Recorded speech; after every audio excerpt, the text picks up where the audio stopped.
Olá, este é o Conexão. Hoje vamos falar de um problema que afeta 1/4 da população, a hipertensão. O último levantamento do Ministério da Saúde mostra que, com o passar da idade, a situação fica ainda pior.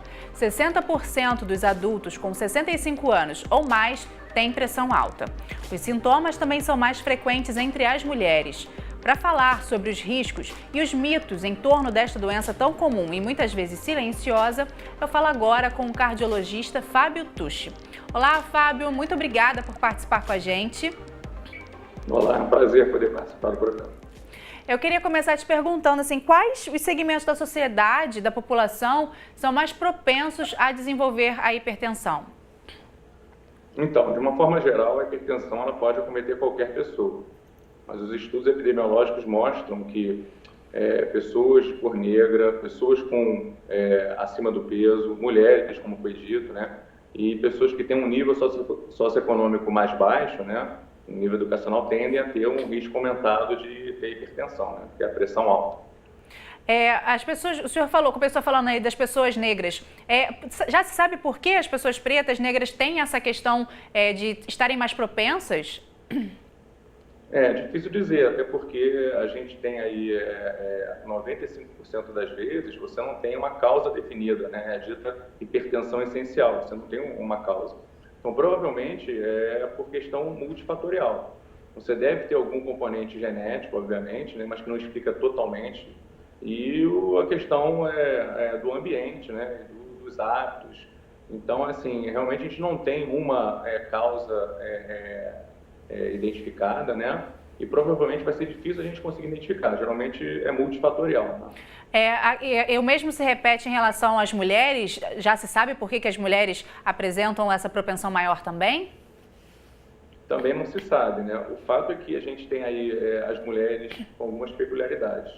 A própria questão hormonal, né? Ela pode influenciar, né? Muitas mulheres elas ganham peso aí, por exemplo, na gravidez e descobrem hipertensão durante a gravidez, né? E estão submetidas aí a uma rotina cada vez mais estressante, com dupla jornada e né, com hábitos de vida cada vez menos saudáveis. Então, tudo isso pode, né, em tese, mas não com a certeza absoluta, estar contribuindo para um aumento aí da incidência de hipertensão nas mulheres. No caso até das mulheres que apresentam a pressão alta durante a gravidez, caso depois da gravidez elas não tenham mais a pressão alta, elas têm que continuar acompanhando ao longo da vida, né, doutor? O fato dela desenvolver hipertensão durante a gravidez já aumenta o risco dela ter, subsequentemente, a hipertensão como uma doença. Né? Entendo. Agora, falando sobre quando que a hipertensão pode começar a se apresentar, tem uma idade média quando quando começam a aparecer os casos? Você pode ter em qualquer faixa etária, inclusive crianças. Uhum. Mas, obviamente, a gente tem aí os estudos demonstrando que, à medida que a pessoa vai envelhecendo, a incidência de hipertensão vai aumentando, né? Como foi dito aí, a gente tem aí a partir dos 55 anos, em torno de metade das pessoas já com hipertensão, né? E a partir dos 65, como foi dito, mais que 60%, né? Uhum. Então, ela é uma doença que ela incide cada vez mais ao longo da vida, né? Quer dizer, de uma forma mais, um percentual maior de pacientes. O senhor falou que pode aparecer até nas crianças. O que pode causar a hipertensão nas crianças?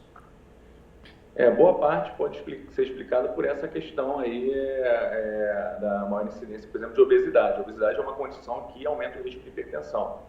O sedentarismo também, uma ingesta inadequada aí, de alimentos ricos em sal. Então, assim, a gente está vivendo aí uma epidemia da obesidade, né, e dos hábitos de vida não saudáveis, o que nas crianças está se refletindo, por exemplo, com casos precoces de hipertensão e até também de diabetes, né, que é outra doença aí associada a esses hábitos aí inadequados.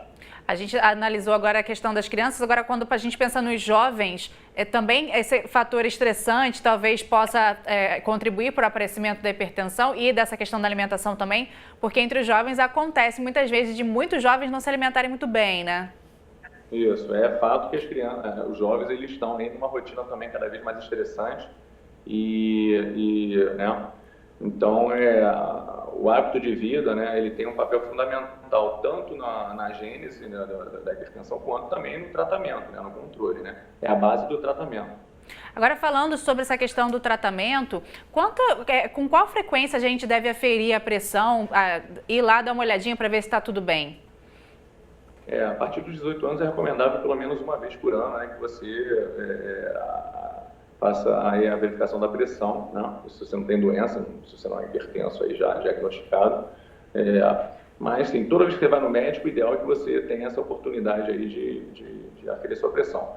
Existe uma variação um pouco nas recomendações das diferentes sociedades no mundo, mas o fato é que sempre que você tiver a oportunidade de ir no médico, o ideal é que ele faça aí a mensuração da sua pressão, né? Até porque, como a gente viu, né, boa parte dos casos, a grande maioria é assintomática. Então, a primeira manifestação da doença geralmente é uma mensuração em que você vê que a pressão está aumentada, mesmo o paciente não sentindo nada. Essa que é a questão, né? Algumas pessoas relatam sentir uma dor na cabeça e tal, mas a maioria dos casos não apresenta realmente sintoma? A grande maioria não apresenta sintoma. E essa questão da dor de cabeça também é controversa, porque qualquer tipo de dor pode ter como reação do organismo o aumento da pressão. Então, assim, fica difícil você fazer uma correlação, e os estudos também não são não tem conclusões definitivas em relação a essa correlação entre a dor de cabeça e a hipertensão em si. A gente sabe que qualquer tipo de dor pode ter como resposta o aumento da pressão. Agora, no caso de quem é hipertenso, hoje a gente fala muito sobre exercício físico, a importância de você sempre estar praticando alguma atividade física. Para quem é hipertenso, existem restrições? A restrição maior vai ser se ele tiver numa crise de hipertensão. Obviamente, os pacientes que estão com a hipertensão muito descontrolada, eles com atividade física podem, ainda mais se eles estiverem acima do peso ou sedentários, eles podem fazer um pico de pressão. Mas, de uma forma geral, a recomendação é que se faça sim atividade física, principalmente atividade aeróbica, né, uma caminhada, esteira, bicicleta, né? E o preconizado como objetivo mínimo, né, depois que a pessoa está condicionada, são 150 minutos de atividade aeróbica por semana, né? Então a pessoa pode fazer 5 vezes por semana, meia hora, não precisa necessariamente ser meia hora direto, pode ser 10 minutos e 10 minutos, mas o importante é a pessoa ter consciência de que não deve ficar parada, né? E nas crianças é fato, né? Assim, a recomendação de que você tenha menos, até no máximo 1 hora de tela, né? Ou videogame, ou televisão, ou computador, né? O que é uma coisa muito difícil na nossa atualidade.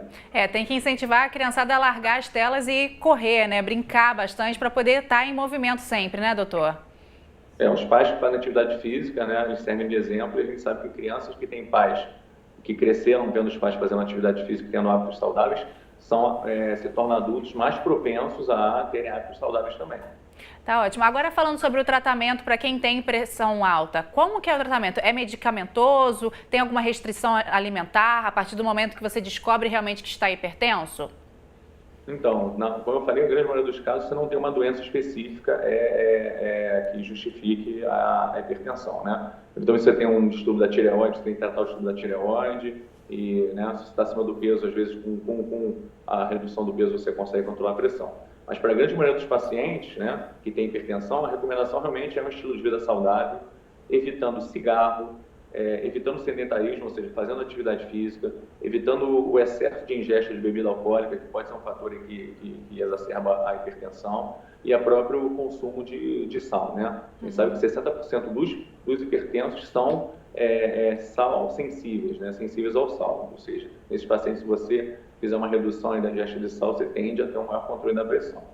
A questão medicamentosa, ela vem num contexto individualizado. Você tem que ver cada caso, né? Você tem que ver o quanto que o paciente conseguiu fazer aí de modificação de estilo de vida e conseguiu controlar a pressão. E se o paciente já tiver aí de início um risco cardiovascular aumentado, geralmente associado não só à hipertensão, mas também a outros fatores, né? Diabetes, outros fatores de risco, idade e tudo mais, aí acaba que esses pacientes, às vezes, já de cara, você tem um tratamento aí... Com medicamentos. Né? Ou se a pressão já estiver aí muito aumentada aí, de cara, né? No início do diagnóstico. Tá ótimo, doutor. Eu quero muito agradecer, doutor Fábio Tucci, pelas suas informações aqui. Falar sobre a questão arterial, pressão alta, é sempre muito importante, né? Muito importante, né? Ainda mais sabendo que, como foi dito aí, a gente tem 1 em cada 4 brasileiros com hipertensão. E no Rio de Janeiro, especificamente, isso está em torno de 30%, né? Caramba! É o campeão do Brasil, né? Nessa de hipertensão. Temos que nos cuidar. Obrigada, doutor Fábio. Volte sempre à Conexão. Tá bom, obrigado, prazer. Tchau. Tchau, tchau. A você de casa, muito obrigada pela sua companhia. Se você quiser rever esta ou outras entrevistas, é só acessar o futuraplay.org. Um beijo e até a próxima.